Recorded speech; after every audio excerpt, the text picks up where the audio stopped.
Bueno, entonces, como les dije antes, hoy es nuestra última clase del semestre. Nuestra última clase de Física 120 de este loco y extraño año, ¿no? Vamos hoy día a cerrar el tema de circuitos. La clase anterior vimos circuitos RC, como ven acá en el título, lo que nos toca hoy es circuitos RL y LC, como las otras combinaciones. Van como aumentando en complejidad, ¿sí? De qué fenómenos están sucediendo en estos circuitos. Pero bueno, nosotros vimos en la parte incluso de la primera unidad, que es electrostática, vimos lo que pasaba con condensadores. Después, cuando empezamos a hablar del campo magnético, entendimos lo que pasaba con el inductor, ¿sí? Con un solenoide, con una bobina, que es la L que aparece ahí. Vimos como los elementos del circuito, entendiendo qué es lo que pasaba en cada uno de estos sistemas, desde el punto de vista eléctrico y magnético. Y después, ahora hacia el final, entendimos qué pasaba cuando los montábamos como elementos de circuito. Y con el circuito RC, de hecho, lo primero que vimos, hicimos un ejercicio incluso colaborativo, para entender qué es lo que pasaba en situaciones extremas. Recuerden que, también como les dije antes, por un tema de tiempo, a pesar de que la forma en que un condensador se carga y se descarga tiene una dependencia que la vimos, la curva como era en el tiempo, ¿sí? No es que instantáneamente se cargue, sino que hay un proceso de carga que se va acumulando en una de las placas, y entonces a la medida que ya está teniendo más y más carga en una de las placas, las cargas que vienen detrás empiezan a sentir repulsión, porque está llena la placa de una cierta carga positiva, y cargas positivas que se vienen acercando por el cable, entonces son repelidas. Entonces es un proceso que en algún minuto se satura. Y eso hace que tenga un comportamiento, una dependencia en el tiempo especial el proceso de carga y descarga. Vimos las curvas, eso fue, estoy volviendo un poco atrás en el número de clases, pero vimos, por ejemplo, en el caso de la carga, en el tiempo de un condensador, esta curva va de esta manera, hasta que llega al valor máximo de la carga, ¿sí? Y es una exponencial, es un 1 menos una exponencial que depende del tiempo, pero de manera negativa acá, dividido por RC. Habíamos visto que la corriente, si lo que yo estoy graficando es la corriente, entonces en el proceso de carga, la corriente va disminuyendo en el tiempo. Esa sí va como la exponencial. ¿Sí? Aquí, bueno, adelante siempre hay constantes, que son como las constantes de las amplitudes de las curvas. En este caso también tiene la misma estructura acá, pero la corriente va disminuyendo en el tiempo. Entonces, cuando analizamos esto, están como las ecuaciones. Pero en el fondo lo que estaba pasando cuando teníamos conectado el condensador a un circuito es que podríamos tener dos situaciones extremas. Cuando el condensador estaba descargado, que no tenía carga, o sea, estamos hablando de carga igual 0, y eso en términos de potencial, que es lo que nos importa para las leyes de Kirchhoff de voltaje. Eso significa que, recuerden que la dependencia, bueno, yo siempre la escribo así, la sé para todos lados. Voltaje igual carga partido por capacitancia en un condensador. Entonces, si la carga es 0, entonces la caída de potencial es 0. O sea, cuando el condensador está descargado, la diferencia de potencial cuando yo voy moviéndome a lo largo de ¿recuerdan cuando hacemos el loop y vamos recorriendo el loop en alguna dirección? Cuando paso por el condensador, si el condensador está completamente descargado, entonces esto es como si yo tuviese un alambre. Ni siquiera lo ves, como que no hay caída de potencial ahí. De hecho, eso es un alambre, una X potencial. Entonces pasa a ser un alambre. Eso es cuando la carga es 0, o sea, cuando el condensador está descargado. Ahora, cuando empieza a descargarse, o sea, a cargarse, digo, pasa esta curva, ¿sí? Tiene una dependencia, hay una curva exponencial, no sé. Ahí habría muchas posibilidades de preguntarles cosas. De hecho, hay una tarea que les voy a mostrar acá dentro de unos par de slides más adelante, donde pueden hacer algunos cálculos en algún tiempo específico. Pero, en general, nosotros lo que queremos que ustedes entiendan es lo que pasa en el tiempo 0 y lo que pasa en el tiempo largo. Ojo con esto, se lo vuelvo a repetir, tiempo infinito, que vendría siendo cuando ya se logra esta carga máxima, en el caso de la carga del condensador. El tiempo que sea infinito puede también ser escrito como un tiempo muy largo, o también puede ser escrito tiempo infinito, o el tiempo que sea mucho mayor que el RC. ¿Qué tanto mayor que el RC, que es esta constante, que es el tau? ¿Qué tanto mayor? tiene que ser, tau, tiempo tiene que ser del orden de, bueno, mayor, acá, de 4 veces el tau del sistema. Cuando hablamos de tiempos mayores a esos 4 tau, entonces ya estamos hablando que está como muy cerca del valor máximo de la carga y muy cerca del valor mínimo de la corriente, en el caso de la curva de corriente. Entonces, eso pasa cuando el condensador se carga. Recuerden, los tiempos importantes son el tiempo cero cuando está descargado y el tiempo máximo cuando está cargado. Y cuando ya está cargado el condensador, entonces sucede que, aquí borro estas rayas que hice antes, sucede que, como les dije antes, la carga ya no puede seguir acumulándose acá, porque esta placa ya tiene todas las cargas positivas, por ejemplo. Entonces, otra carga positiva que venga acá ya no logra vencer la repulsión, ¿sí? Repulsión eléctrica que siente la fuerza eléctrica, que siente porque están todas las otras cargas positivas acá. Entonces, en ese punto deja de cargarse, y en ese punto, como no puede avanzar la carga hacia allá, entonces no puede circular corriente en el fondo. Y cuando sucede esto, que se alcanza la carga máxima, entonces lo que está sucediendo es que el condensador pasa a ser un, y aquí vamos a borrar esto, y en ese momento entonces pasa a ser un circuito abierto. Entonces en vez de tener lo que teníamos antes, estaba una línea, un cable, cuando estaba descargado, ahora cuando está completamente cargado, pasa a ser un circuito abierto. Y si es un circuito abierto, un interruptor, digo, abierto, como en este caso, si está abierto significa que por toda esta rama de aquí abajo no circula corriente. Porque está abierto. ¿Sí? Por ahí, para que circule por el loop tiene que estar cerrado, la malla tiene que estar cerrada para que circule corriente, al menos la condición más básica. Por supuesto que hay otras más. Por ejemplo, que el condensador no esté cargado. Pues si está completamente cargado es como un interruptor abierto. Entonces, tenemos, bueno, acá en esta gráfica del tiempo, esto es cuando es la carga del condensador.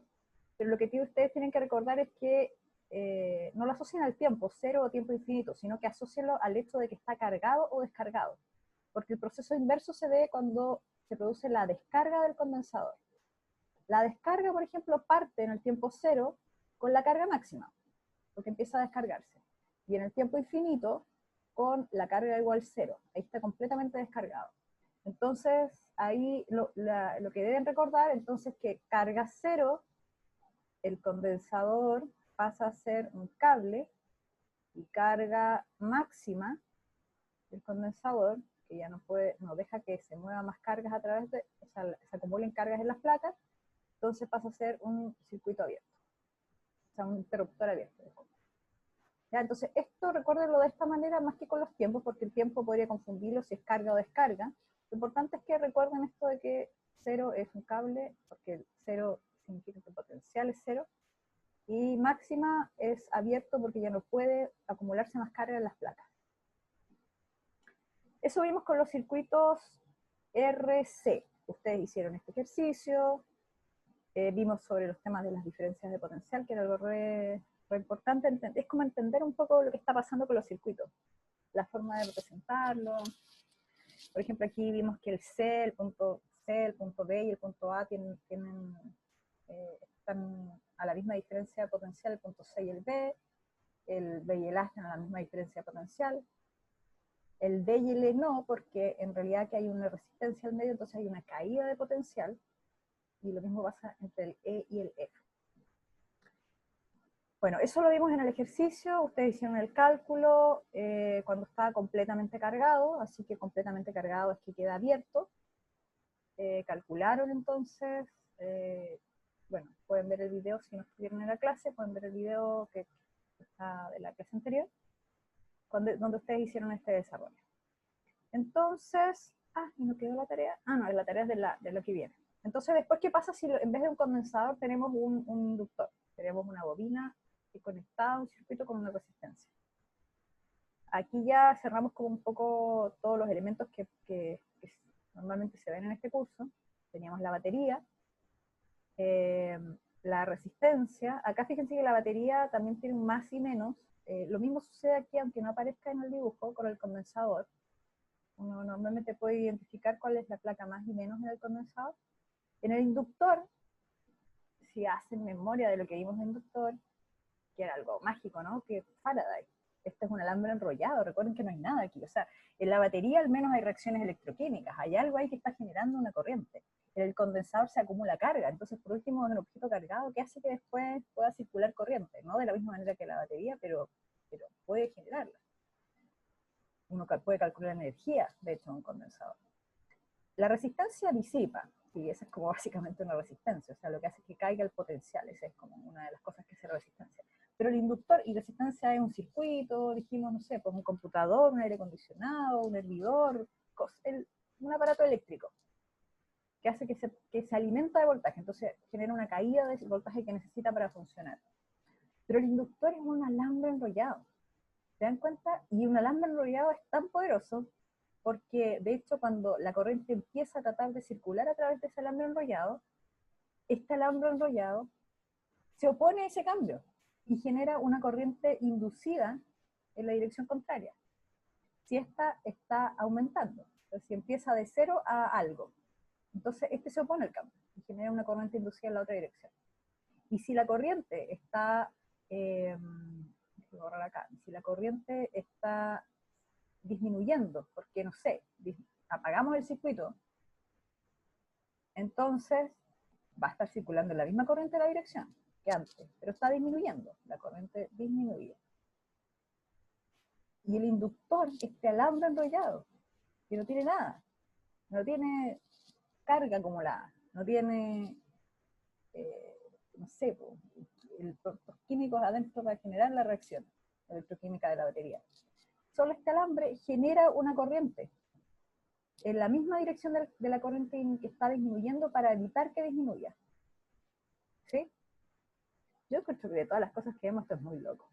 Porque entiendo que ya que la reacción electroquímica de la batería, sí, ya más o menos estoy familiarizada con la electroquímica, entonces ya está bien. Hay ahí reacciones que generan esa diferencia potencial.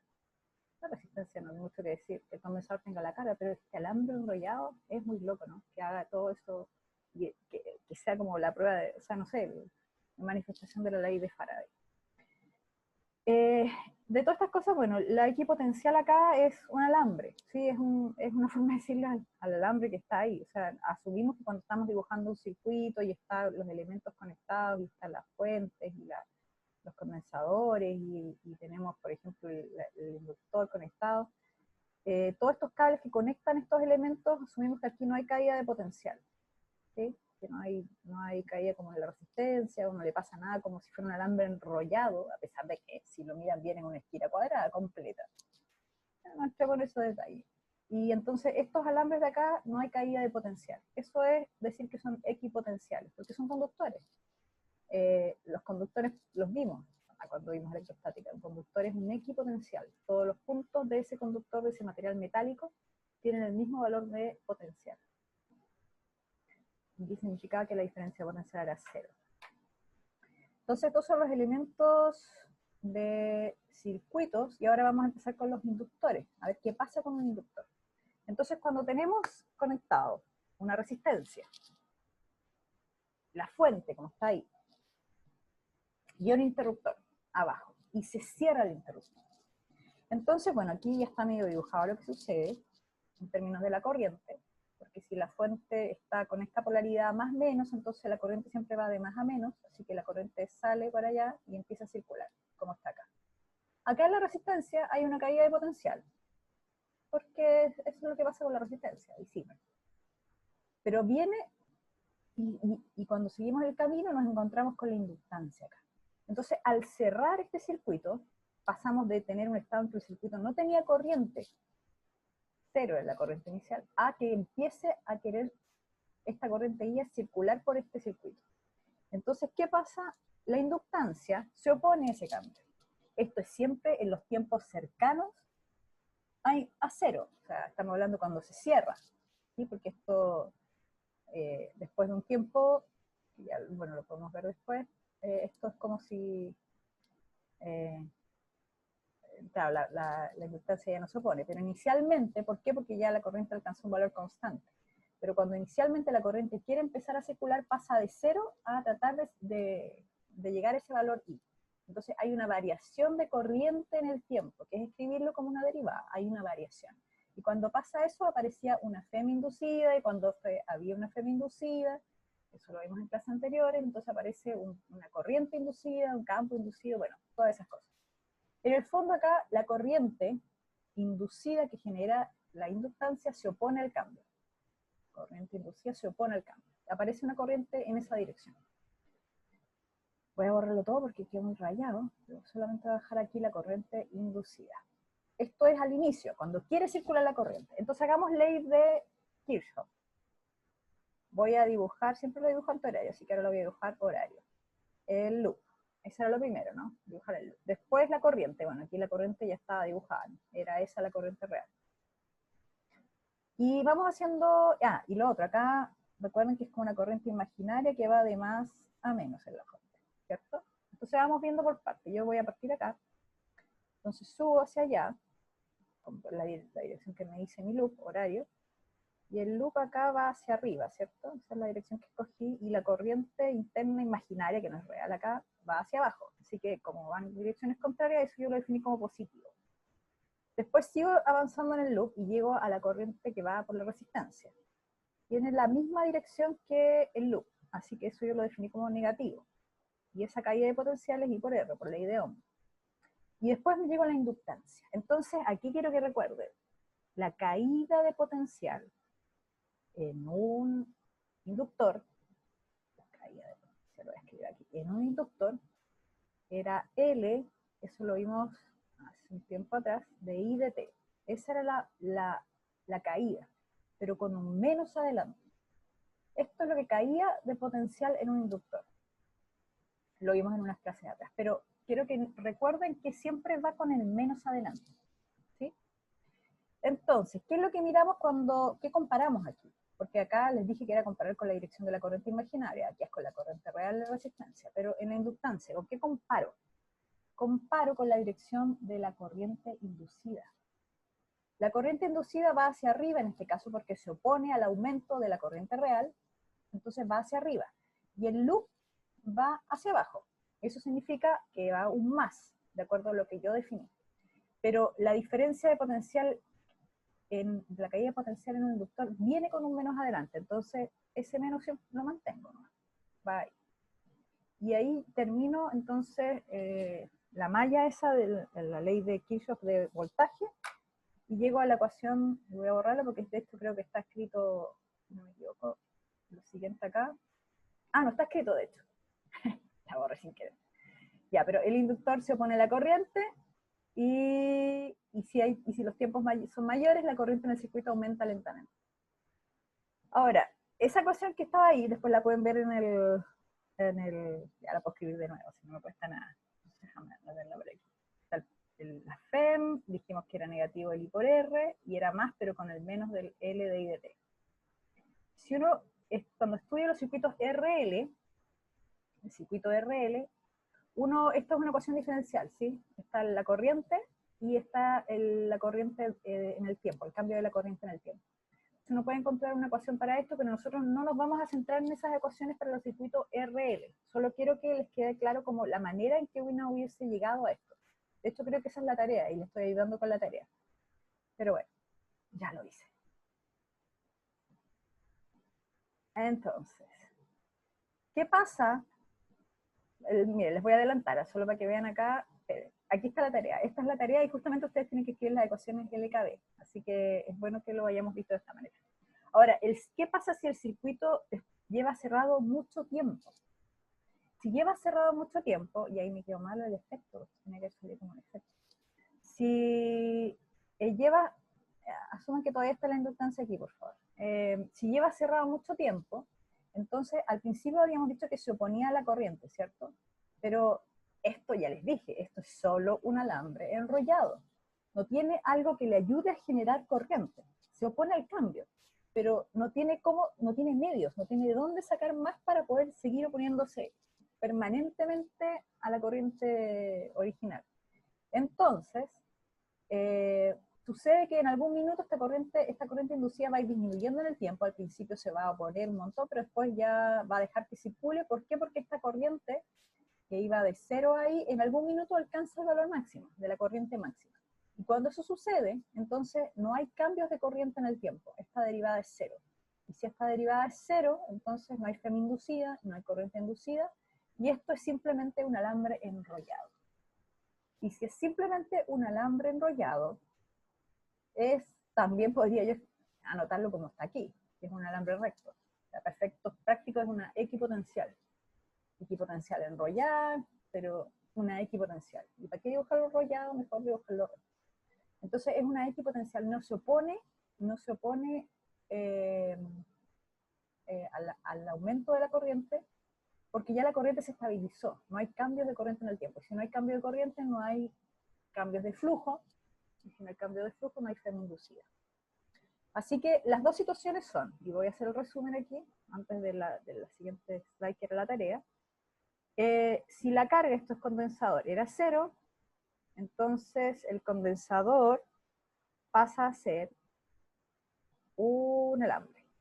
Si el condensador tiene carga máxima,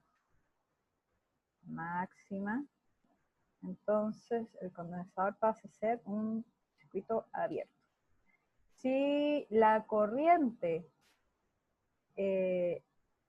¿cómo lo podemos escribir? Siempre, si la corriente está aumentando, que es cuando uno cierra el circuito, entonces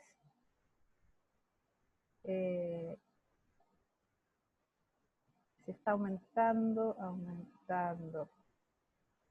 Al cerrar el circuito, es cuando más se opone la inductancia, esto pasa a ser un interruptor abierto. Y si la corriente es constante, entonces la inductancia pasa a ser un cable. ¿Se fijan? Es como, pasa a ser como lo opuesto, ¿no? Sí, puede ser, ¿no? Bueno, y ustedes ven cómo se lo aprenden, con qué forma de recordarlo tienen, pero lo importante es que cuando recién cierra este circuito, la inductancia se opone con la mayor fuerza posible, que es justamente como si estuviera abierto el circuito, impide. Pero es tan pequeño el momento, pero es el momento cero, cuando se cierra.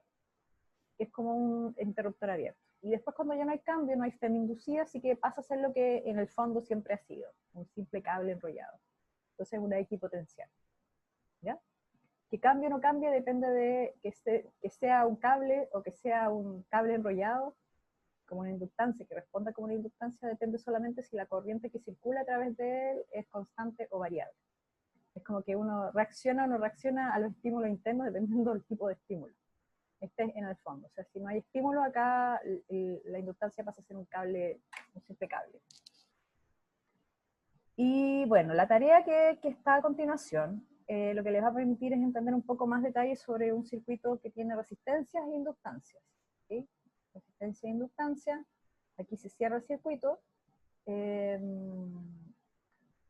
Esto se lo voy a decir como dato, por si acaso, les puede ayudar a entender lo que está pasando. Cuando ustedes vean un circuito como este, donde tienen una fuente y acá la resistencia y otras cosas acá en esta rama, imaginemos que ya está cerrado.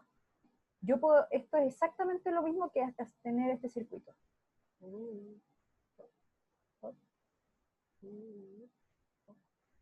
¿Ok?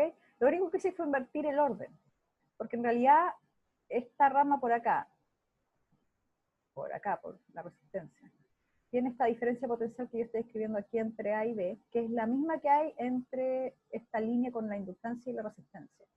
Entonces yo puedo conectarlo así o como está arriba y es lo mismo, es equivalente, porque en realidad lo que estoy manteniendo fijo es que están las dos conectadas a la fuente que tiene esa FEM-E. ¿Ya? Entonces, esta forma, por lo menos a mí cuando miré este ejercicio, me dio la impresión de que ver el circuito de esta manera podría ayudar mucho más a resolverlo.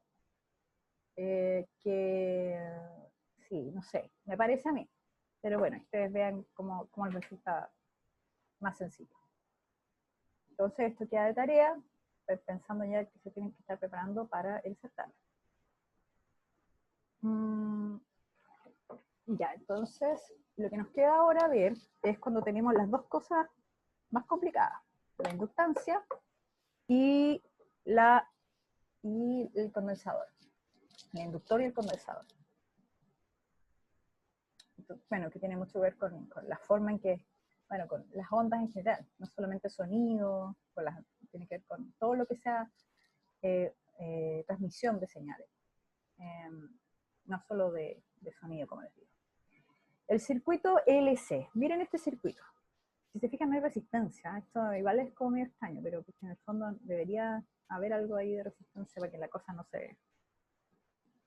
no tuviésemos problemas ahí con... Bueno, pero dejando de lado eso, solamente tenemos una inductancia y un condensador, y hay un interruptor que permite que se cierre o no. Ahora, si se fijan no hay fuente, ¿sí? Aquí evidentemente en este tipo de circuitos pasa a ser la fuente el condensador, porque en algún minuto el condensador tiene que haber cargado. Este circuito no tiene sentido si el condensador no se cargó en algún minuto.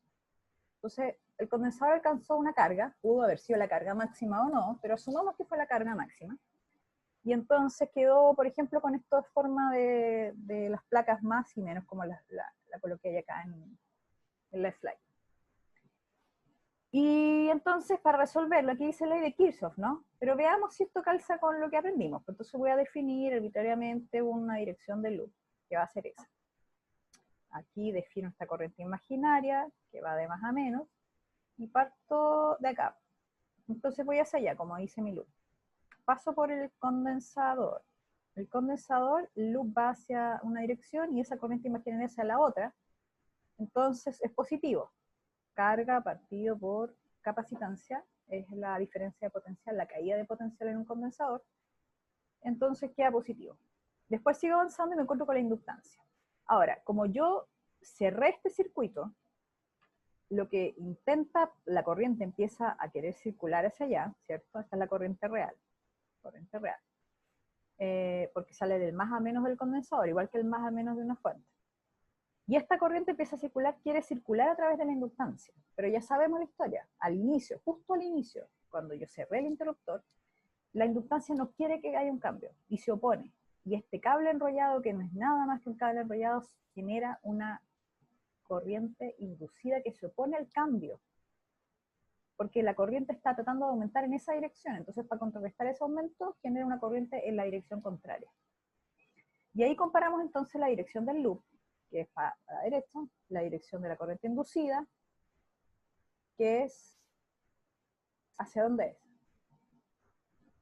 A ver, veamos aquí cómo es este. Entonces, creo que pongan atención. Porque fíjense que queda positivo, ¿cierto? Positivo. Pero yo les dije que la caída de potencial en una inductancia era menos L de I de T, ¿cierto? ¿Se acuerdan?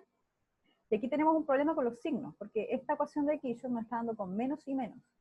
Entonces, ¿cuál es el problema con este análisis que yo acabo de hacer? No sé si lo alcanzan a distinguir. ¿Lo ven? ¿Lo ven? ¿Lo ven? ¿Qué es lo que puede estar pasando?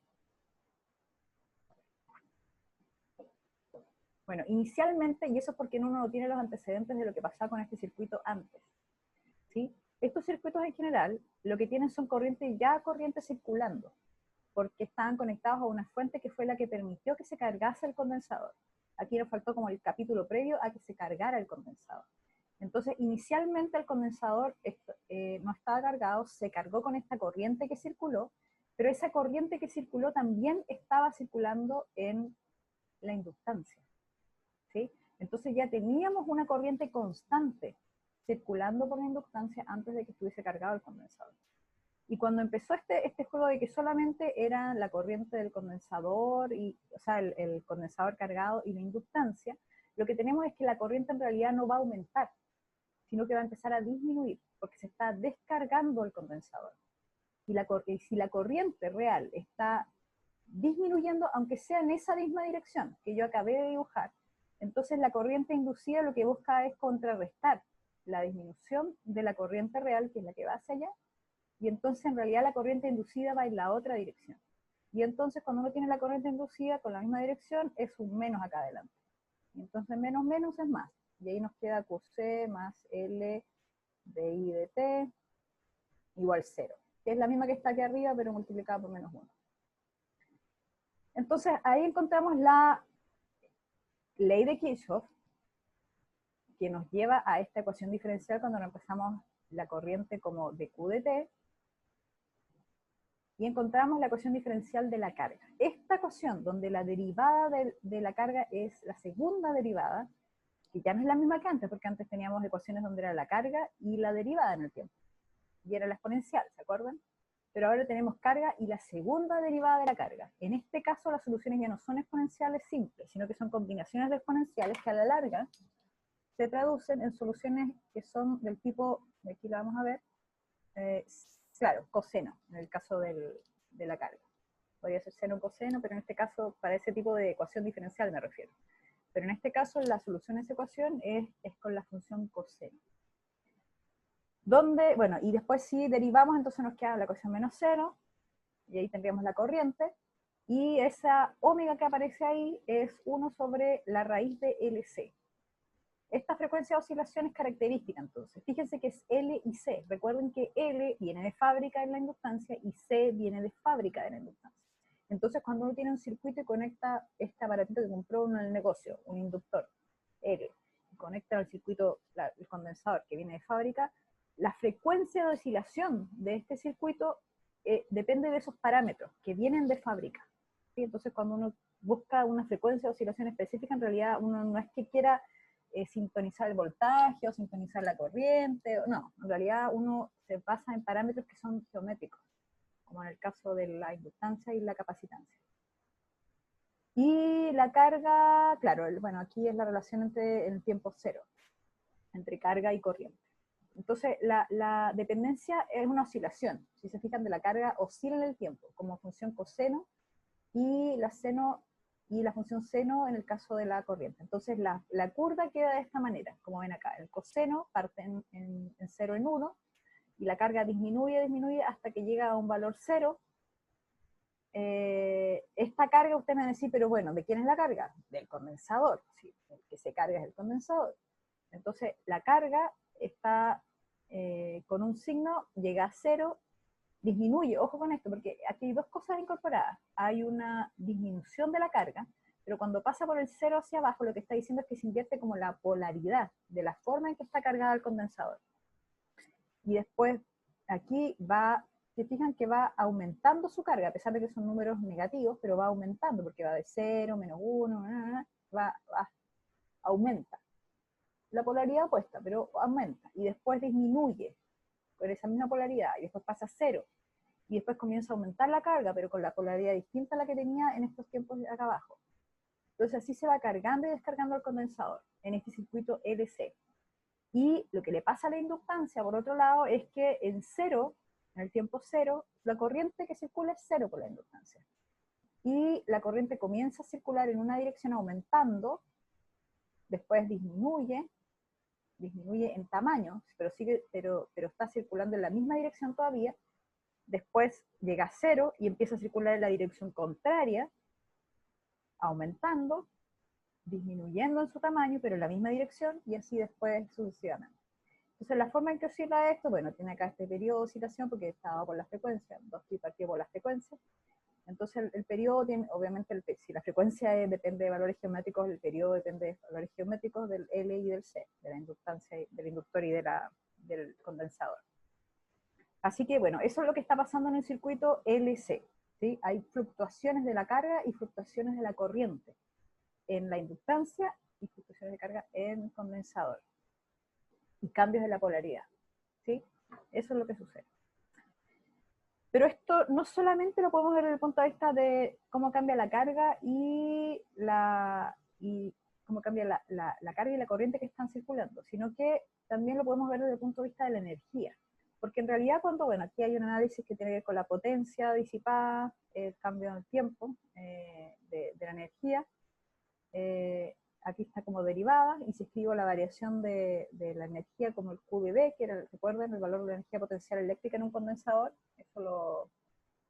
de hecho no, es el valor de la energía potencial eléctrica nomás, no en el condensador solamente, en todos lados. Entonces puedo escribirlo de esta manera, la potencia, y llego a esta expresión que es la expresión más conocida tal vez de potencia en un circuito, la corriente por la diferencia de potencial. Entonces cuando tengo una fuente, mi potencia es I por delta B, esa es la potencia que que entrega la fuente, pero cuando tengo una resistencia, como hay una caída de potencial, entonces tenemos un menos, porque hay una caída de potencial, entonces hablamos de potencia disipada. Y ahí el I delta B pasa a ser el I por R, que es la variación de potencial, la caída de potencial, y está esta relación. Estas son cosas asociadas a circuitos todavía, pero cuando uno quiere cuantificar la energía que puede ser acumulada en un condensador o en una inductancia, entonces utilizamos esa expresión de potencia en un circuito. Y llegamos a potencias I por la diferencia de potencial entre las placas. Esa la podemos escribir en función de las cargas, que es Q partido por C. Después podemos escribir, fíjense bien acá, la corriente como de Q de T. Los de T se nos van en esta expresión acá, el de T de abajo y el de T de arriba. Y nos queda el QC, y la variable de integración ahora es el de Q.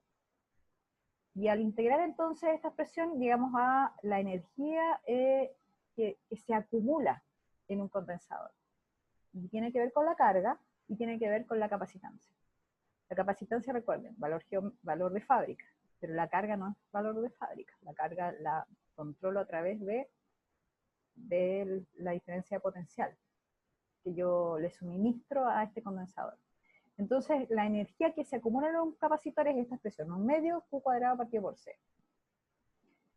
Y en el inductor, si utilizo la misma expresión para calcular la energía, entonces I por dB, yo ya sé que el dB es L de I de T, bueno, igual aquí tiene un menos, pero a efectos del cálculo no afecta, se va a los de T, me queda IL de I, y cuando integro en la corriente, me queda el I cuadrado, ¿cierto? ¿Se fijan? Y queda un medio.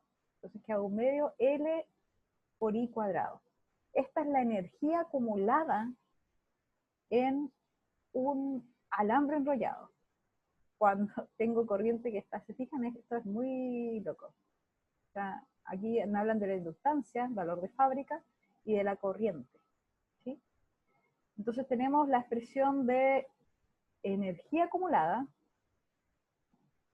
condensador y energía acumulada en una inductancia. Y si tenemos entonces un circuito LC, donde los dos componentes son estos que acabamos de ver, sus valores de energía, entonces lo que tengo son la contribución de lo que pasa en la energía del sistema completo, la energía del capacitor, más la energía en el inductor, en la bobina.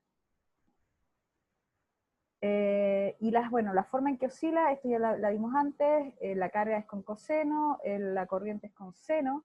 Entonces aquí yo puedo reemplazar la expresión de la carga y la corriente, como lo ven acá. Esto estaba de la expresión anterior, que vimos las oscilaciones. Entonces ahora fíjense que como son senos cuadrados, cosenos cuadrados,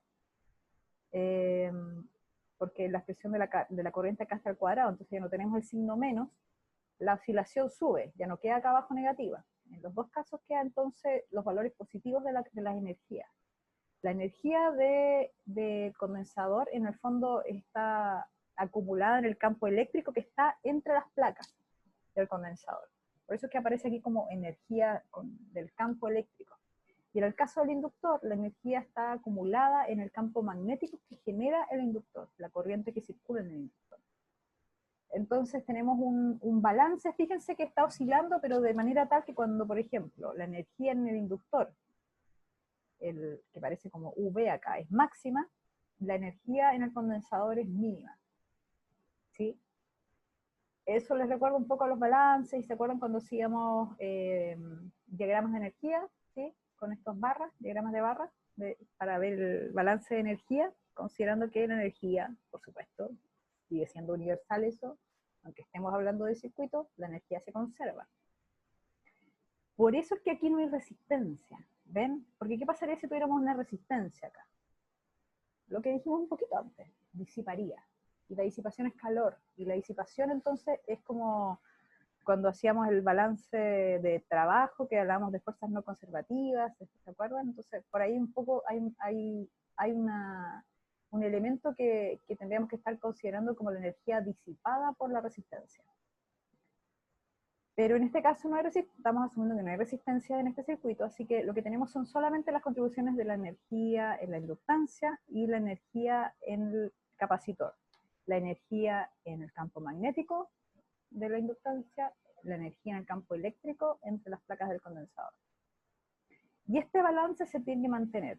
Siempre va a ser, aquí sale como en valores Q y corriente, pero en realidad, recuerden que esto puede cambiar en el tiempo, o sea que en realidad es Q de T y de T. ¿Sí? Entonces, si yo tomo el tiempo 0, a lo mejor puede pasar que el condensador esté descargado, entonces este va a ser 0. Y si este es 0, este va a ser máximo, ¿no? Pero los tiempos intermedios, en que pasa que este es que este es 0 y este es máximo, y el otro tiempo extremo que es que este es máximo y este es 0, en los tiempos intermedios también es válido que estos dos de acá se mantienen siempre constantes, ¿sí? Se mantienen constantes. Constantes iguales a qué valor? Bueno, podemos colocarlo a un tiempo cualquiera, que es el tiempo en el que, ¿qué tiempo es este que está acá? Este que está aquí en Q cuadrado partido por 2C, este es el tiempo en que el condensador está cargado. Cuando el condensador está cargado, entonces es un tiempo específico, que si está cargado ya no hay corriente circulando, no pasa nada. No hay acá, entonces es como el valor máximo, que es como este valor máximo. Entonces este pasa a ser 0. ¿Sí? Pero también esto lo podríamos igualar a otro valor extremo, porque este es un tiempo cualquiera, este es un tiempo t cualquiera, ¿no? Cuando se suman las dos cosas, esta de la corriente, del campo eléctrico, del condensador y del magnético del inductor, también podríamos estar considerando el 1 medio LI máxima cuadrado. Esta es igual a esta es igual a esta, y esta también es igual a esa. O sea que hay tres expresiones que pueden ser separadas. Sí, pero es conservación de energía. Es solo eso, conservación de energía, pero que uno podría aplicar porque en realidad estamos acostumbrados a usarlo de conservación de energía cuando dice potencial gravitatoria y cinética, ¿no? Acá tienen dos solamente, dos tipos de energía. Piensen lo que son, traten de bajarlos si les cuesta. Si en algún ejercicio habla de energía y les cuesta entender un poco la idea de estas otras expresiones de energía, recuerden que es como si tuvieran la gravitatoria y la cinética. Entonces, en el ejercicio de gravitatoria y cinética, ustedes les preguntan, les dan un valor de gravitatoria y les piden la cinética, entonces ustedes dicen, pucha, ¿con qué lo comparo? Puede ser cuando, por ejemplo, la pelotita llegue a la Tierra, que es cuando la gravitatoria es 0, porque la altura es 0, y la cinética es máxima. O bien cuando está justo antes de caer, que la cinética era 0 y la gravitatoria era máxima. Entonces, estos son posibilidades de comparar en distintos tiempos. Las dos expresiones son la de la inductancia, 1 medio LI cuadrado, y la del condensador, Q cuadrado partido por 2C. Entonces va a depender con los tiempos que ustedes comparen. Si no se los dan, busquen cuáles son los tiempos extremos. ¿Cuál es el valor cuando la capacitancia está completamente cargada o cuando la corriente es máxima? Probablemente les es más fácil buscar el valor de la carga máxima, cuando el condensador está cargado. Ok, entonces estas son las expresiones de energía en estos circuitos LC. Siempre, eso ya los dije, se conserva. Y lo que va, bueno, claro, va oscilando esto en el tiempo. O sea, la curva que hemos visto de cómo oscilaba la carga y la corriente, o bien las curvas de oscilación de la energía, que ahora está todo positivo arriba, va pasando que la corriente es máxima, por ejemplo, partiendo de acá arriba, entonces la energía asociada a ese campo magnético producido por la corriente es máximo, y el condensador está descargado, se empieza a cargar el condensador, así que empieza a aumentar la energía en el condensador, pero disminuir, porque de alguna parte sale esa energía, disminuir la de la inductancia, hasta que llega un punto que está completamente cargado el condensador, pero por supuesto el inductor ya no tiene entonces corriente, así que pasa a ser cero su energía. ¿Se fijan? Pasamos de esta situación inicial, donde la corriente es máxima, acá, a esto donde toda la energía pasó de la inductancia al condensador. Y así va ciclo a ciclo, ¿sí? Esta es la vuelta completa para llegar acá. Cada uno de los casos, entonces, hay algunos cambios en las direcciones, si se fijan, porque acá la corriente va hacia acá y en la otra situación máxima va hacia el otro lado, y eso tiene que ver con ¿recuerdan la corriente partida así, ¿no? La corriente iba así. Entonces parte, bueno, aquí no parte de 0 porque 0 es este punto. Pero el punto es que va aumentando y disminuyendo, pero en la misma dirección hasta que llega un punto en que aumenta y disminuye, pero en la dirección contraria de circulación de la corriente. Esto es la corriente.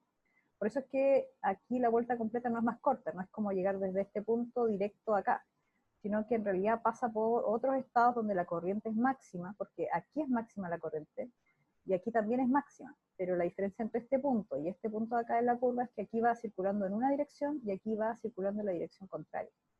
¿Sí? Eso es más o menos el estar arriba o debajo de la curva, en el caso de una curva de corriente, como esta. Bueno, borrar todo eso.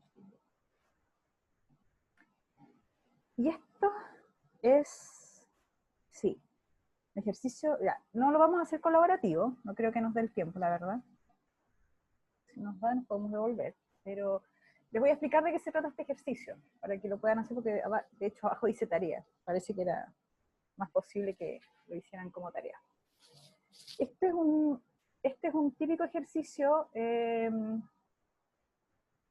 donde estamos evaluando un tiempo específico, extremo, como el que les dije antes que vamos a evaluar en el certamen.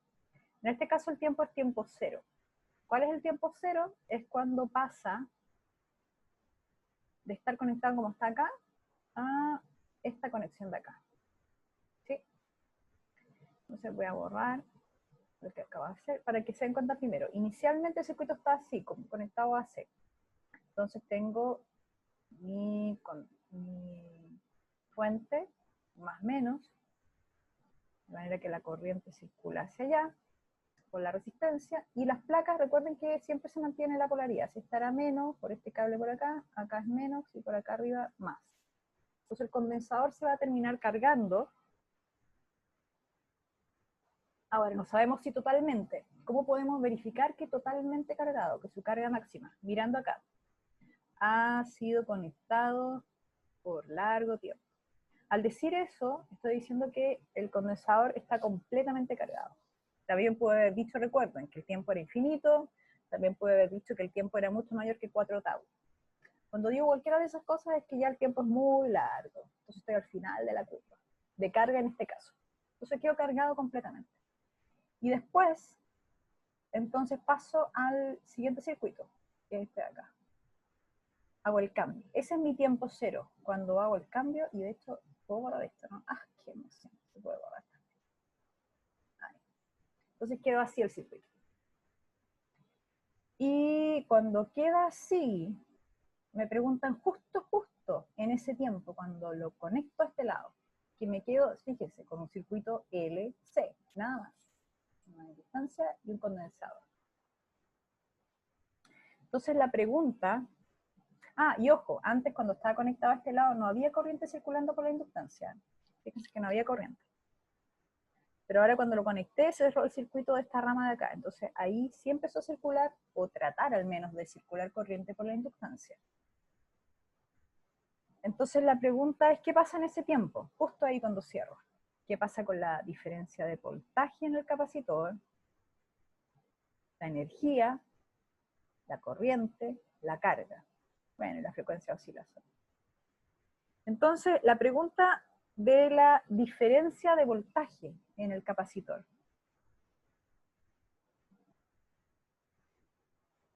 ¿Cuál creen ustedes que sería la diferencia de voltaje en el capacitor?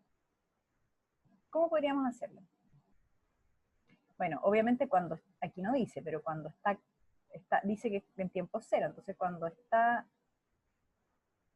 está cargado, está ya completamente cargado. Entonces, completamente cargado. Bueno, en realidad eso lo podríamos haber sacado antes de pasar el interruptor hacia allá. Podríamos haber hecho... Uy, qué borré, a ver. Acá voy a borrar ese blanco y este por ahora.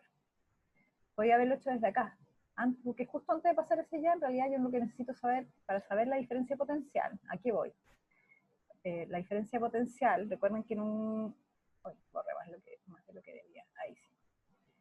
Una diferencia de potencial en un condensador es carga partido por capacitancia. Entonces, cuando yo alcanzo la carga máxima, es cuando alcanzo mi voltaje máximo, ¿sí? Esta diferencia de voltaje. Entonces, cuando tengo este circuito que está acá, yo puedo hacer Kirchhoff acá, pero no cualquier Kirchhoff, no cualquiera, no el circuito cerrado completo. ¿Por qué no? Me dirán, pero profe, si está ahí el circuito está cerrado completo, yo lo veo, está completito. Sí, sí, sí, pero el condensador está cargado. ¿Y qué pasa cuando el condensador está cargado? El condensador, y aquí, déjenme borrar así como pasa a ser un interruptor abierto, ¿cierto? Cuando está completamente cargado. Entonces, antes de hacer el cambio del interruptor para acá, qué sé yo ya tengo en mi condensador cargado. Entonces, lo que tengo es este circuito que está acá. La fuente, la resistencia y el condensador abierto, o sea, el interruptor abierto. Todavía esto de acá al lado no existe, porque no está cerrado el circuito, así que no cuenta. Y cuando esto pasa, cuando está abierto, no hay corriente circulando. ¿Cierto? ¿Estamos claros en eso? Si está abierto no hay corriente circulando. Pero sí hay diferencia de potencial entre los extremos del condensador. Tiene que haberlo, porque el condensador está completamente cargado. Y si está completamente cargado, hay una diferencia de potencial. ¿Pero cómo lo voy a sacar por Kirchhoff? ¿Cómo? Si no hay corriente circulando. Bueno, en realidad no es tan difícil, porque cuando uno tiene, puede hacer aquí el mismo dibujo que hicimos recién, el loop. Yo lo puse aquí horario. Y considero de más a menos esta corriente imaginaria. Y digo, bueno, el loop va para allá, el loop va para allá, esto va hacia el otro lado, me queda más, la fuente. Si hubiese seguido hacia acá con la resistencia, si hubiese habido una corriente, la consideraría por ohm. Pero como no hay corriente circulando, ¿por qué no hay? Porque el interruptor está abierto, no cae, no hay una diferencia de potencial, no hay caída de potencial en esa resistencia. Entonces aquí no le agrego ningún término a la ecuación de Kirchhoff por la caída de potencial en esa resistencia, porque no hay corriente circulando. Y sigo avanzando en esta línea y llego al punto A. Bueno, aquí esto está abierto, así que no hay nada que hacer, no hay más elementos ahí en el circuito. Por este lado sigo avanzando, y llego entonces, fíjense bien, llego a el condensador. Es abierto, pero lo que yo necesito saber es cuál es la diferencia de potencial entre este punto y este punto. ¿Sí? Entonces, bueno, no hay nada más alrededor de todo esto, entonces la diferencia de potencial es la de la fuente. ¿Sí? Recuerden eso cuando hagan este análisis. El condensador está cargado, entonces no hay corriente circulando. Entonces, si no hay corriente, lo voy a hacer aquí resumido. Si no hay corriente, tengo la fuente y tengo el capacitor cargado, nada más. Porque la resistencia no aporta en nada, no hay caída de potencial de resistencia. Y si eso pasa, voy a hacer este más largo, aquí se ve directo, ¿no? ¿Cuál es el potencial máximo al que llega? El de la fuente. Así que este es el potencial máximo, este que va aquí. ¿Sí? Entonces ahí puedo saber la diferencia potencial del capacitor cuando está completamente cargado.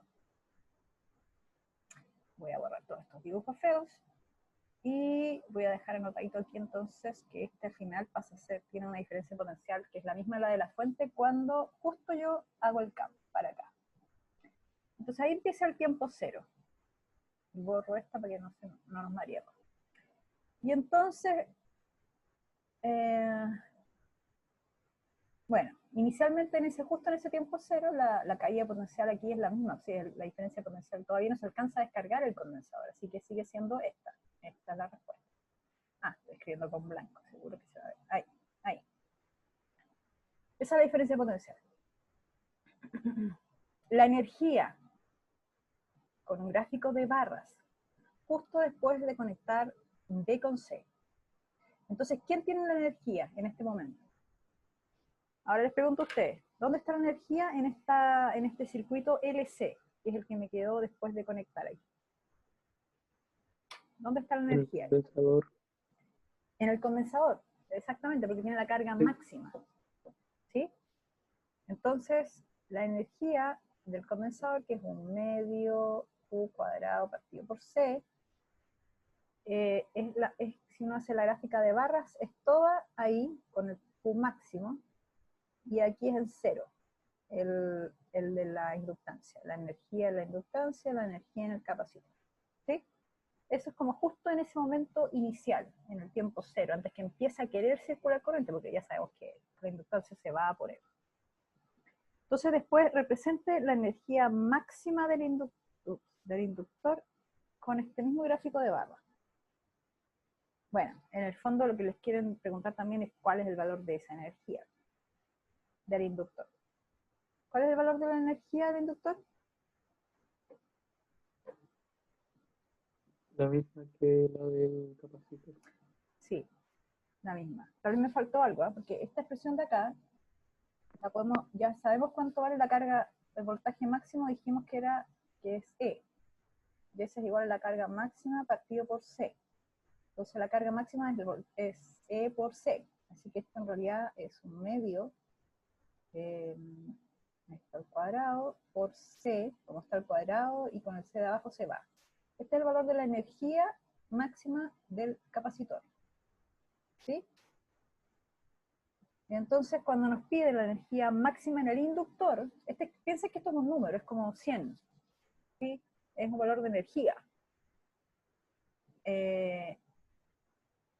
Entonces, cuando es máximo, el valor de la energía, y ahora pasaría a ser cero, la energía en el condensador, pero la energía en la inductancia es máxima, que es como lo opuesto acá, el gráfico que está abajo, el valor debería ser un medio Li cuadrado, ¿cierto?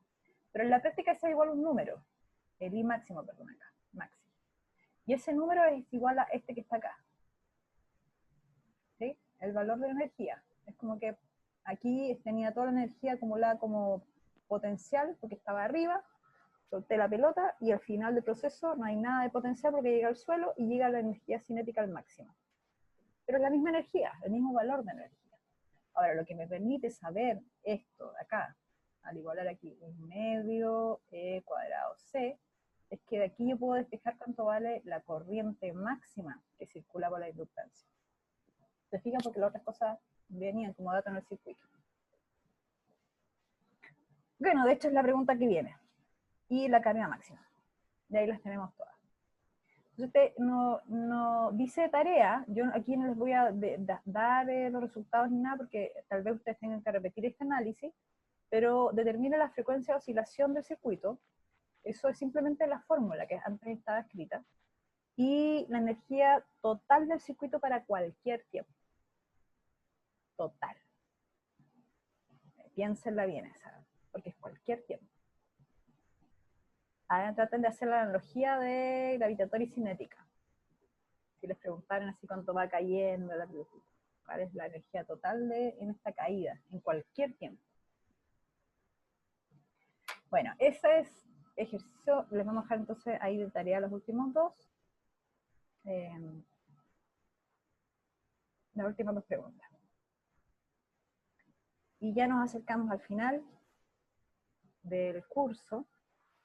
Yo sé que esto se ve escrito raro. A ver, déjenme mirar. Yo pensé que lo había puesto como... Ah, ahí está, claro. Nosotros vimos las formas integrales de las ecuaciones de Maxwell. ¿Sí? Maxwell lo que hizo fue unificar todas estas leyes fundamentales del electromagnetismo. Hizo algunas modificaciones, agregó unos términos a algunas de las leyes que ya hemos visto antes, pero en general son las 4 leyes fundamentales, ¿sí? Aquí cuando normalmente van a ver, si buscan como los clásicos implementos, no sé, pues, más de fanáticos de físicos y científicos, siempre aparecen las ecuaciones de Maxwell y después se hizo la luz, así como Dios quiso que se hiciera la luz y aparecen las 4 ecuaciones de Maxwell que lo explican. Porque efectivamente estas ecuaciones tienen que ver con las ondas electromagnéticas, ¿sí? Tienen que ver con la luz, explican cómo las cosas están sucediendo entre estos dos campos que son en realidad siempre conectados, que es el campo magnético y el campo eléctrico. La ley de Gauss, que es la primera que aparece ahí, la vimos nosotros en clase. La ley de Gauss Ustedes la vieron de esta manera escrita, ¿se acuerdan? La integral del campo eléctrico, que en realidad esto es el flujo, ¿no? Nosotros lo vimos acá con una expresión que era una letra adelante, voy a anotarla acá, que era el flujo de campo eléctrico, es esto que está integral que está acá, ¿no? La carga encerrada partido por epsilon cero. El flujo de campo eléctrico a través de esta superficie cerrada, esta superficie que es cerrada, entonces es igual a la carga encerrada en esa superficie, dividida por la permitividad del medio. Esta es la primera ley fundamental del electromagnetismo, la ley de Gauss. Existe un equivalente a esta ley, que es la ley de Gauss, pero para campo magnético, que nosotros no vimos en el curso, porque en realidad la expresión que tiene es mucho más simple, que es esta. Es algo así como el flujo, déjenme escribirlo como si fuera flujo de campo. Sí, es raro porque nosotros vimos que el flujo era otra cosa, pero es como el flujo magnético a través de una superficie cerrada, es igual a cero. Lo que está diciendo esta ley es que no se han podido encontrar en la naturaleza monopolos magnéticos, porque cuando ustedes tenían una carga, por ejemplo una carga positiva, y colocaban una superficie cerrada, entonces uno podía decir, siempre acá la carga encerrada, si esto era Q, por ejemplo, la carga encerrada era Q, ¿no? Bueno, para efectos de campo magnético, no podemos separar, por ejemplo, si tenemos un imán, siempre tenemos los dos polos. No podemos separar el polo norte magnético del polo sur magnético, ¿sí? Me quedo como positivo y negativo, no les quise decir norte y sur. No podemos separarlo, entonces si colocamos esto dentro de una superficie cerrada, si partimos el imán, lo que vamos a lograr es generar un imán más pequeño, pero siempre manteniendo la polaridad. Es indivisible, no hay cómo separar estos polos magnéticos. Y eso hace que cuando uno cuando mide el flujo a través de una superficie cerrada, entonces esto sea igual a cero. Esta ley es la que habla entonces de la no existencia de los monopolos magnéticos. ¿Sí? No hay un polo por separado. Nunca van a haber un polo sur magnético solo dando vueltas por ahí o un polo norte magnético. La siguiente ley es, es la ley de Faraday. Vean que está escrita aquí un poquito distinta a la que la vimos, porque en realidad nosotros vimos que aquí era la FEM, ¿cierto?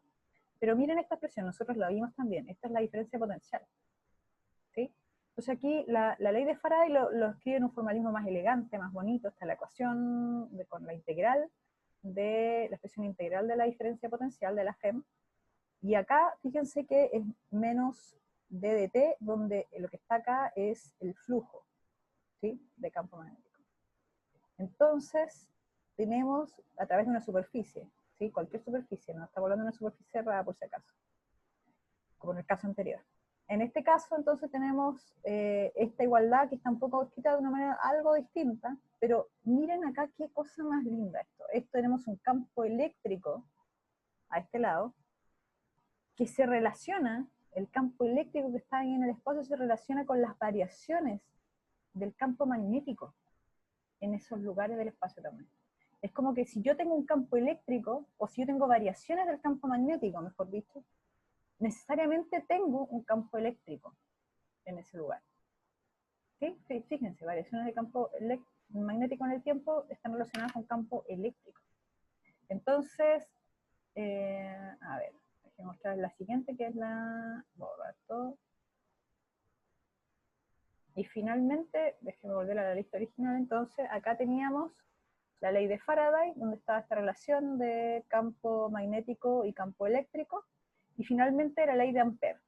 La ley de Ampère, acá vamos a volver al final a la ley de Ampère, nos decía esta expresión que está acá, ¿no? Era la corriente encerrada en una especie de trayectoria amperiana. En vez de que yo les había dicho que era como el análogo de la ley de Gauss, que en realidad igual existe una ley de Gauss magnética, como recién vimos, pero bueno, esta es como la idea del análogo de la ley de Gauss eléctrica, en el sentido que hay una corriente, que está acá, la corriente encerrada en una trayectoria, ¿sí? La trayectoria amperiana, entonces yo tenía el alambre con corriente circulando, y esta trayectoria amperiana entonces me permitía obtener cuánta corriente tenía circulando, y este dl de aquí era de la trayectoria amperiana. Entonces, esta es la ley de Ampère. Relaciona la corriente con el campo. ¿Sí? Corriente-campo. Esa es la relación que está acá. Ahora, la ley de Ampère, no sé si estaba esto escrito acá, si no vamos a tener que volver al anterior. Déjenme borrar todo. No se borra eso. Sí se borra. Ya. La ley de Ampère considera en realidad dos contribuciones, que es la ley de Ampère-Maxwell. Y ahí es donde aparece, curiosamente. Fíjense bien. Hasta ahora no había aparecido el nombre de Maxwell. O sea, tenemos Ampère, Faraday, Gauss. Son tres nombres. Y lo que hizo Maxwell fue agregar un término a la expresión de Ampère. Un término que es este que está acá, donde en vez de tener la corriente encerrada como si fuera una corriente en un hilo o algo así, lo que consideró es una corriente que es como una distribución. Bueno, de partida la corriente la tomó como una distribución de corriente. ¿Se acuerdan que vimos la densidad de corriente nosotros? ¿Sí? ¿Se acuerdan que vimos, bueno, distribución de corriente por ejemplo, si teníamos un cilindro, entonces no era solamente una línea, sino que era una distribución. Entonces teníamos la distribución y además apareció una corriente que tenía que ver con, fíjense esto de acá, esto es flujo de campo eléctrico, con la variación del flujo de campo eléctrico. Este término completo que está acá, la variación de campo eléctrico en el tiempo, la variación del flujo de campo eléctrico en el tiempo, que es esta expresión de corriente B que aparece acá, este fue el término que agregó Maxwell a la ecuación. Y al haber hecho eso, y al haber presentado estas cuatro ecuaciones, Gauss, campo eléctrico, Gauss, campo magnético, Faraday, cada una de estas personas ya lo había escrito antes en las leyes, y entonces a Ampère le modificó ese pequeño truque, le agregó un término, que es la corriente ID, y al hacerlo, ordenarlas y ponerlas así, decir estas cuatro son, qué sé yo, y estas cuatro ecuaciones pasaron a ser las leyes de Maxwell, las ecuaciones de Maxwell. Yo creo que es una forma súper, porque estas leyes son fundamentales en la naturaleza, o sea, esto dentro de las leyes que un físico le puede decir que son las más importantes, no sé si hay algo más importante que esto. Entonces, y que por haber modificado, ya está bien, es una modificación que le da consistencia a las leyes, pero quedaron las leyes como leyes de Maxwell, a pesar de que son de Gauss, de Faraday, de Ampère, pero bueno. Y entonces estas cuatro leyes son las que, las leyes fundamentales del electromagnetismo. En la expresión anterior yo les había dicho que aparecía lo que mostraba la expresión de Faraday, era que variaciones del campo magnético en el tiempo generaban campo eléctrico. Bueno, aquí con la Ampère-Maxwell, variaciones de campo eléctrico en el tiempo se reflejan en un campo magnético, ¿sí? Que es lo inverso. Entonces, eso lo que está mostrando, ese era el resumen. Bueno, esto es medio extraño.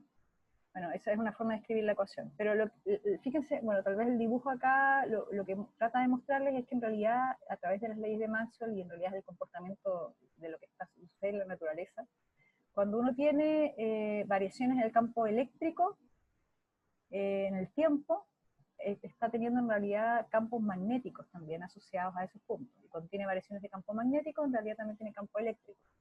Entonces, en el caso de todos los fenómenos electromagnéticos, como las ondas, que pueden ser la onda de sonido, la onda de luz, en realidad la forma en que se propagan es como este dibujo de acá abajo, donde está en planos, si se fijan, perpendiculares, pero lo que tenemos es oscilando el campo eléctrico y al mismo tiempo que oscila el campo magnético, con la dirección de propagación en otro plano, por supuesto, no en el mismo plano del campo eléctrico en el campo magnético.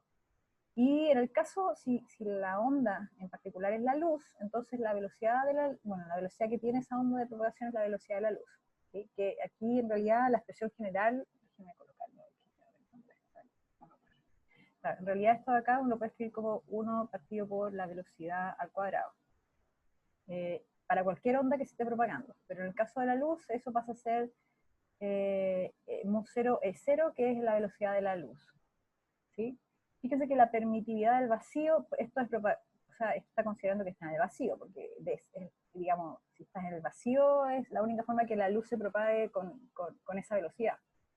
Si el medio es distinto, entonces la permitividad del medio, estos dos valores de acá son los que permiten determinar la velocidad con la que la onda se va a propagar. Pero lo interesante de esto, y también para cerrar, es que por eso es que el curso se llama electromagnetismo, ¿sí? Porque en realidad los fenómenos son eléctricos o magnéticos, pero en el fondo están, nosotros usamos la palabra como conectados, entangled, están como están relacionados estrechamente, ¿sí? O sea, el campo magnético, en el caso de las ondas, se tienen siempre variaciones de campo de eléctrico y variaciones de campo magnético. En la manera en que las ondas se propagan en el espacio, o en el medio, si es sonido, o en el agua, si es una perturbación en el agua. ¿Sí? Entonces, a ver, déjame revisar acá. Y habiendo dicho eso, bueno, este es como el resumen de lo que fue el curso. Recuerden, estas son las leyes. También aprendimos acerca de las fuerzas de Lorentz. Bueno, en realidad el curso dio para entender más allá de las leyes, de estas leyes que hablamos, en resumen también de cómo entender cómo se comportan los cuerpos cuando tienen carga eléctrica o cuando tienen corrientes, cuando hablamos de campos magnéticos o campos eléctricos. Y finalizamos entendiendo entonces que están conectados, que están interrelacionados, y bueno, de esta manera entendemos que el curso, por eso es que se llama electromagnetismo y no electricidad y magnetismo. Sí, normalmente, bueno, tenemos, tal vez podemos hacer un poco más de discusión con respecto al fenómeno de las ondas en un curso con tal vez un poco más de tiempo, pero lo importante es que entiendan que estos fenómenos, lo importante acá son los cambios temporales, ¿sí? La forma en que cambian los campos en el tiempo son las que determinan sus relaciones con los otros campos, ¿sí? Cuando el campo eléctrico cambia en el tiempo, eso es lo que determina su manera de relacionarse con el campo magnético, y lo mismo cuando el campo magnético cambia en el tiempo. Eso es lo que dice cualquier ecuación de onda en general, como esta que está acá, ¿sí? Acá donde está la variación en el tiempo y la variación en el espacio. Son las dos cosas relacionadas en esta ecuación de onda. Bueno, habiendo dicho eso, entonces, chicos, a pesar de que estamos más o menos bien en el tiempo, creo que con esto damos por terminado nuestro curso de Física 120 de este semestre, de este extraño semestre. La verdad que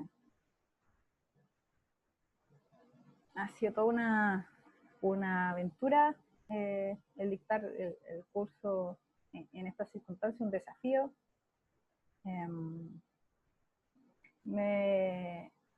Me gustaría pensar de que de alguna manera, aunque al final terminamos siendo tan pocos, hayan tenido como un, no sé, les haya logrado transmitir algo del gusto que la gente que trabajamos en física tenemos por este tipo de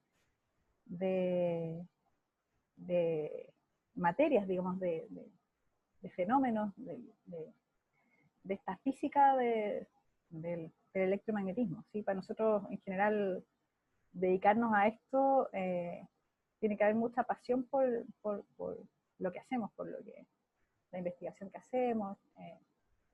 Entonces hay un entusiasmo por la ciencia que normalmente cuando hacemos clases tratamos de transmitirle a los estudiantes, ¿sí? Más allá de las ecuaciones y de los cálculos, que eso pueden ser como medios tediosos y complejos, y si uno no tiene buenas bases, hay problemas en álgebras que pueden estar acarreando de mucho tiempo atrás, y tal vez eso los someta a tropiezos o malos ratos. Pero independiente de eso, ustedes van a seguir teniendo otros cursos de física, y el espíritu de la física es eso, o sea, nosotros nos movemos por entusiasmo, ¿sí? Normalmente es muy difícil encontrar un físico que trabaje en física por el sueldo, que tal vez podría ser la motivación en otras carreras. Entonces, cuando hacemos estos cursos,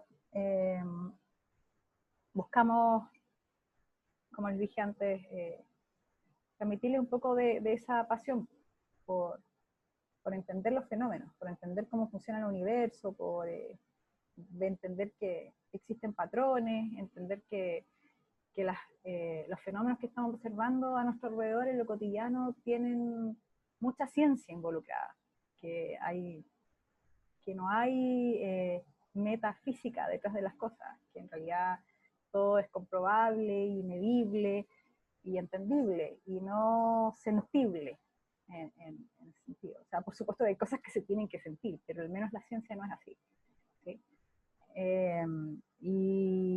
Y lo bueno, claro, es que ustedes se cuestionen las cosas que escuchan, que observan.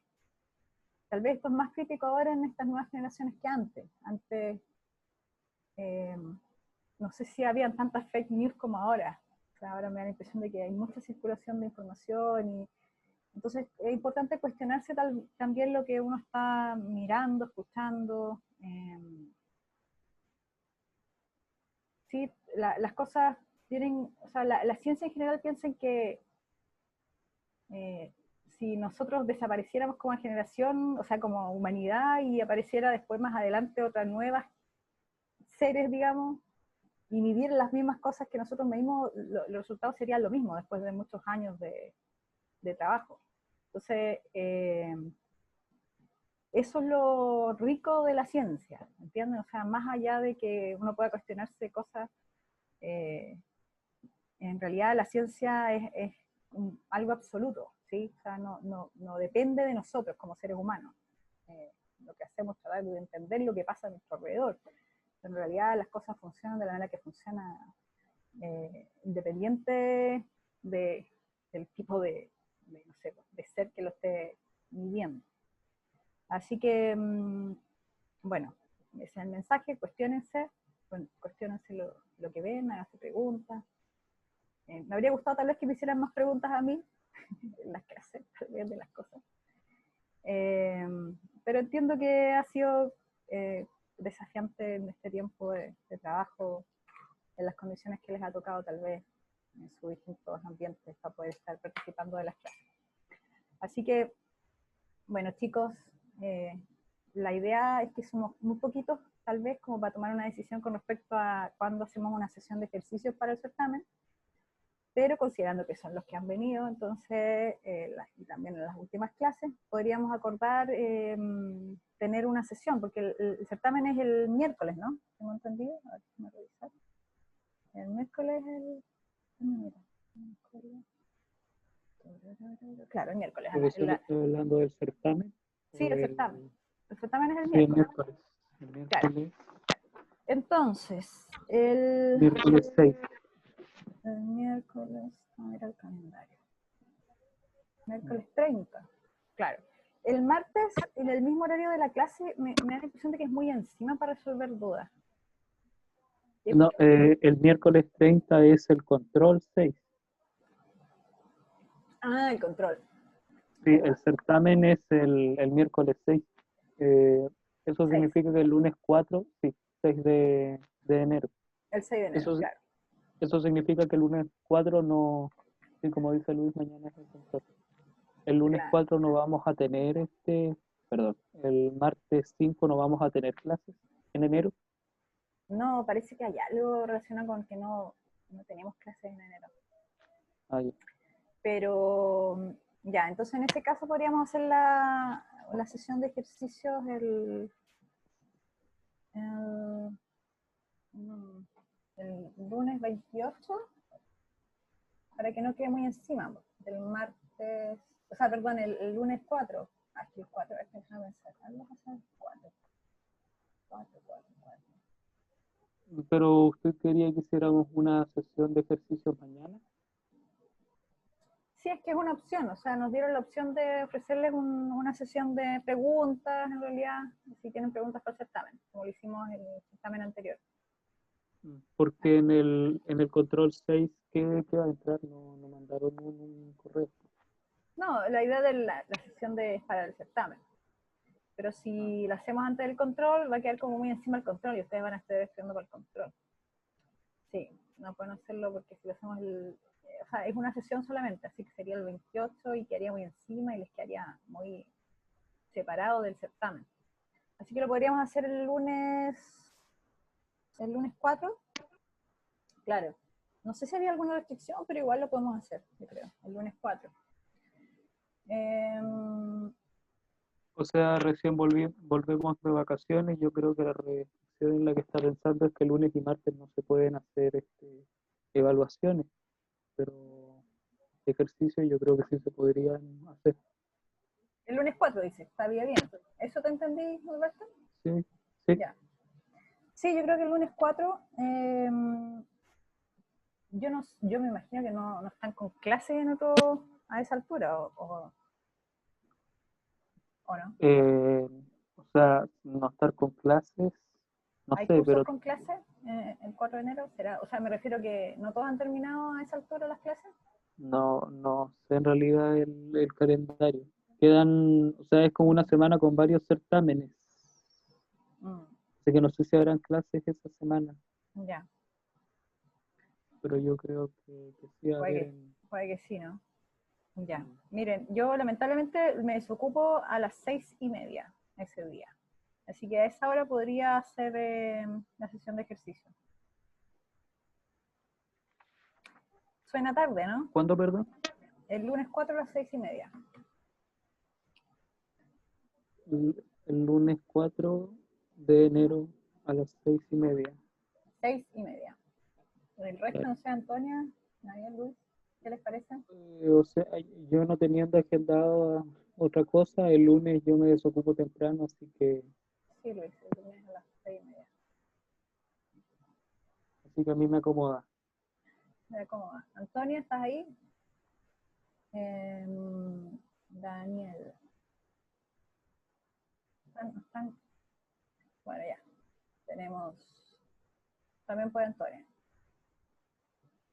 Ah, pero Daniel no te desocupa, porque igual podemos estar, de repente no estamos tan poco rato. A lo mejor tenemos. Ah, tienes desde las 7. Mm. Bueno, lo que podemos hacer, Daniel, es que te dejo a ti hacer las primeras preguntas. Sí, porque, claro. Y si estamos más rato, después te unes. Es que el problema del martes en el horario de clase, que lo podríamos hacer también, pero me da la impresión de que es muy encima, ¿no? Porque se estaba en el 6 y nos juntaríamos el martes en la tarde. Entonces, como que ya, si hay muchas dudas como muy fundamentales, no da ni tiempo para. Usted dice mejor detectarlas el lunes y tener Claro, es el que Antonio martes me para... pregunta si el martes en horario de clase.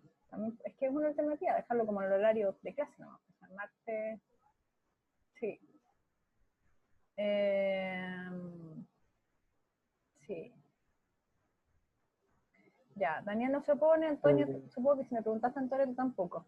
Luis, ¿te serviría mejor a ti, supongo, entonces? Ah, no, Daniel es el que tenía el problema. Luis y Norberto, supongo que tú tampoco tendrías problema. a Hacerlo ver, el martes depende. en el mismo horario de la clase, ¿no? O sea, podría, pero por lo que dice usted, a mí me gustaría más que fuera el lunes. Sí.